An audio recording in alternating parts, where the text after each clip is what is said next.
Os contraceptivos hormonais são constituídos de um estrogênio e uma progesterona, o progestogênio, e os dois são sintéticos. Eventualmente, um progestogênio isolado pode ser usado, mas esse assunto fica para depois. Os contraceptivos combinados, orais, injetáveis, adesivo ou anel, promovem a anovulação, através do bloqueio do eixo hipotálamo-hipofisiário, suprimindo o hormônio luteinizante e o folículo estimulante. O luteinizante, vamos abreviar para LH, e o folículo estimulante para FSH, são as duas gonadotrofinas. E também isso aqui vai estar diminuindo a capacidade da hipófise de secretar essas gonadotrofinas, quando é estimulada pelo hormônio liberador de gonadotrofinas, o GnRH. Mas calma que isso fica bem fácil e tranquilo de se entender, não é nada complicado. Lembra que no eixo do hipotálamo, para começar, ele vai mandar o GnRH de maneira pulsátil.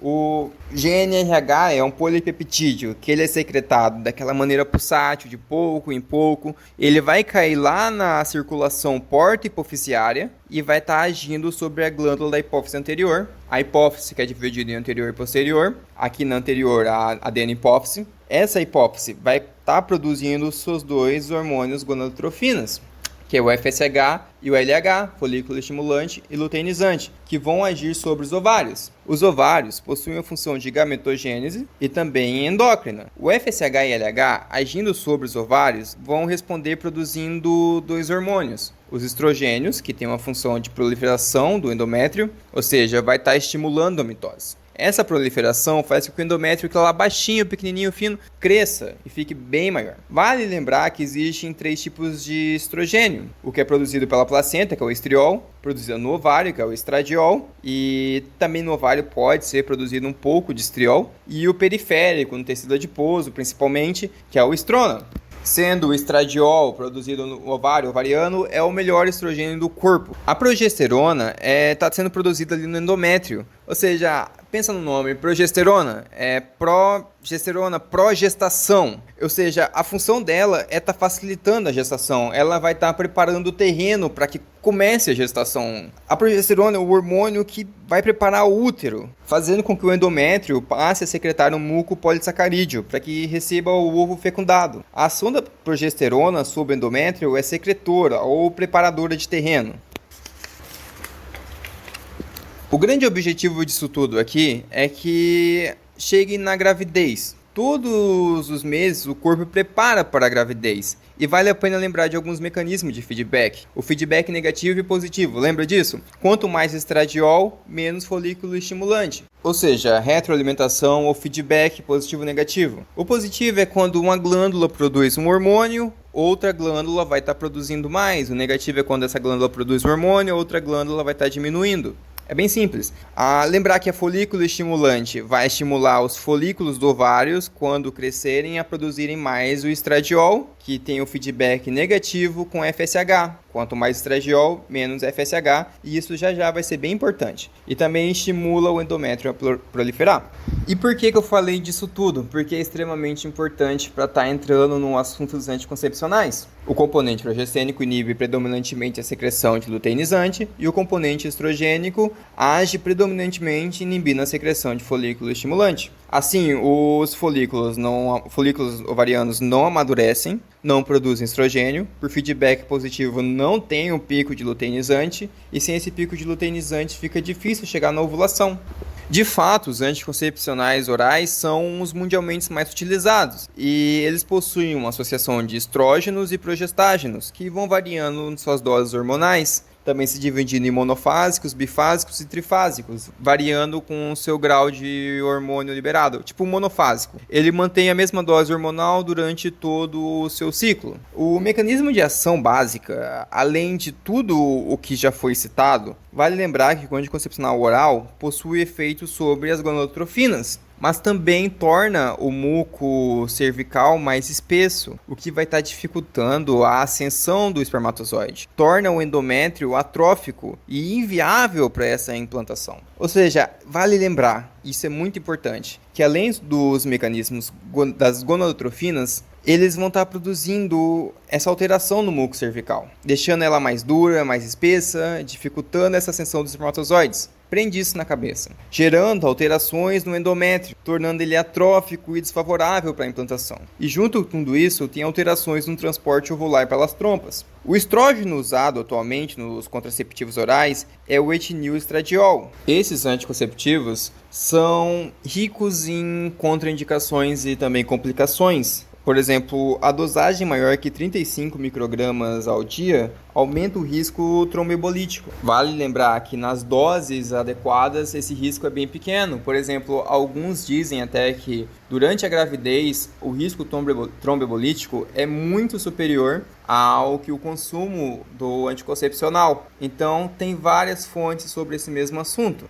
Até o momento, a menor quantidade de estrogênio utilizado no contraceptivo oral é de 15 microgramas. A principal vantagem da redução seria a provável redução do risco cardiovascular, que ainda não é comprovada. Entretanto, doses muito baixas de estrógeno se associam a mais episódios de escape e maior probabilidade de ausência de sangramento após a interrupção do medicamento. Classifico os anticoncepcionais orais combinados como alta, média, baixa e muita baixa dosagem, sendo alta acima de 50 microgramas, como no etilneestradiol, que já está em desuso. A baixa ali está entre 30 e 35 microgramas de etilneestradiol e a muito baixa de 15 a 20 microgramas. O principal fator de risco para a trombose é o componente estrogênico. O risco pode ser potencializado em função de outro associado. O de maior risco seria o desogestrel e o de menor risco o levonorgestrel. Tal risco só é significativo durante o uso dos anticoncepcionais e nos 3 meses seguintes à sua interrupção, com posterior à normalização do risco. O fumo é uma das piores coisas nesse quadro. É um fator de risco para a trombose arterial quando está associado ao anticoncepcional de uso oral. Vale ressaltar também que é fator de risco para a trombose venosa profunda, só que em uma escala um pouco menor. O hábito de fumar é responsável por uma incidência aumentada de infarto no miocárdio e por outros eventos tromboembólicos também em usuárias do anticoncepcional de uso oral, particularmente após os 35 anos de idade. Isso se deve provavelmente a uma interação sinérgica da nicotina e dos estrogênios, influindo nos fatores de coagulação, na agregação plaquetária e também na ação da vasoconstrição, que é brindada pela nicotina, mediada pela alteração na formação das protaciclinas. Então, o tabagismo em mulheres acima de 35 anos de idade constitui uma contraindicação para o uso de anticoncepcionais hormonais combinados. A interrupção do hábito de fumar deve ser ocorrido há pelo menos 12 meses para considerar como ex-tabagista e permitir o uso do anticoncepcional. Lembrando que quando se trata de anticoncepcional, existe uma categoria que define o quão perigoso é o uso desse medicamento. Vai de 1 a 4, sendo a primeira que pode usar, que não apresenta nenhum tipo de problema, nenhum colateral. A 2 estaria usando de modo geral, ainda sem esse juízo clínico limitado, ou seja, sem esse medo. A 3 não se recomenda. Geralmente o método a 3 é aquele método em que só está sendo recomendado caso não tenha nada melhor. A 4 é onde o método não deve ser utilizado. E fumar com mais de 35 anos, mais de 15 cigarros por dia é categoria 4, indicando, de acordo com o OMS, que o método anticoncepcional via oral, no caso, não deve ser utilizado. O anticoncepcional oral combinado mais utilizado são os compostos de 21 comprimidos e devem ser iniciados no primeiro dia da menstruação. Após 21 dias consecutivos, deve-se fazer 7 dias de pausa entre as cartelas, reiniciando lá no 8º dia. O ideal é tomar a pílula sempre no mesmo horário. Existe também aquelas pílulas de 22, 24, pausa de 4 dias, e 28, que é aquele uso ininterrupto. A pílula, se usada corretamente, oferece a proteção anticoncepcional já no primeiro ciclo de uso. No primeiro ciclo, a efetividade da pílula se mantém durante todo o período de uso. Pode ser usada da adolescência até a menopausa. E importante, não tem necessidade de pausa para descanso. Pode ser usada por mulheres de qualquer idade. E sem essa pausa de descanso, não precisa parar depois de 2 anos de uso, parar por um tempo para descansar o organismo. Os anticoncepcionais possuem aquelas contraindicações que eu falei, que são critérios de elegibilidade lá da OMS, sendo a primeira que pode usar, A segunda, utilizar de modo geral ou método. E a terceira, que você, resumidamente falando, tá? Não é exatamente isso. A terceira é que você pode usar caso não tenha nada melhor. E a 4, que não deve ser usada. Alguns dessa categoria 4, desse critério 4, que não pode ser usado por motivo nenhum. Uns exemplos, é quando a paciente está na amamentação, com menos de 6 semanas de parto. É uma contraindicação. Ou no pós-parto, sem amamentação, com menos de 21 dias, com fator de risco para trombose venosa profunda. Pacientes que fumam mais de 35 anos. Presença de trombose venosa profunda ou tromboembolismo pulmonar em uso de anticoagulação, história atual de trombose venosa profunda, história de trombose venosa profunda não atual, pressão arterial sistêmica acima de 160, pressão arterial diastólica acima de 100, acidente cerebral encefálico, história ou atual, ou doenças valvar com complicações, e várias outras contraindicações. Por isso que é tão importante ser consultado por um profissional de saúde, um ginecologista de preferência, antes de iniciar o uso de métodos contraceptivos. É muito importante estar consultando um profissional de saúde. Existem diversos fármacos que reduzem a eficácia do anticoncepcional de uso oral por diminuir a quantidade de componentes esteroides ou alterarem a sua absorção intestinal. A rifampicina, por exemplo, ou alguns anticonvulsionantes como fenobarbital, carbamazepina, fenitoína, oprimidona. E também alguns antirretrovirais, como o ritonavir. Vale lembrar que o ritonavir está em categoria 3 e ele é muito citado na lista de contraindicações. Ele está contraindicado na categoria 3, ou seja, só vai usar anticoncepcional oral nessa paciente caso não tenha nada melhor, que use ritonavir no caso.